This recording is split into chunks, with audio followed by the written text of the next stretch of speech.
حضرت انس رضی اللہ عنہ فرماتے ہیں، مجھ سے حضور صلی اللہ علیہ وآلہ وسلم نے کہا، اے میرے پیارے بیٹے،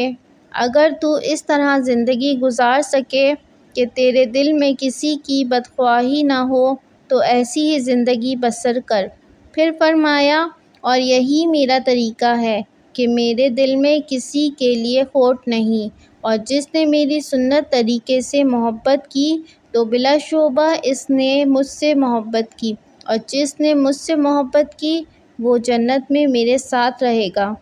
حضرت جابر رضی اللہ عنہ فرماتے ہیں کہ نبی صلی اللہ علیہ وآلہ وسلم کے پاس حضرت عمر رضی اللہ عنہ آئے اور کہا،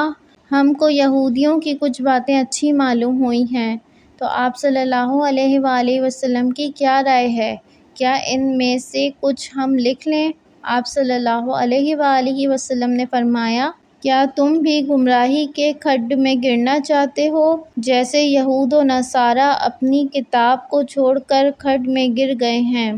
میں تمہارے پاس وہ شریعت لایا ہوں جو سورج کی طرح روشن اور آئینے کی طرح صاف ہے، اور اگر آج موسیٰ علیہ السلام زندہ ہوتے تو انہیں بھی میری پیروی کرنی۔ سفیان ابن عبداللہ فرماتے ہیں کہ میں نے نبی صلی اللہ علیہ وآلہ وسلم سے پوچھا، اسلام کے سلسلے میں ایسی جامع بات مجھے بتا دیجیے کہ پھر کسی اور سے مجھے کچھ پوچھنے کی ضرورت نہ پڑے۔ آپ صلی اللہ علیہ وآلہ وسلم نے فرمایا،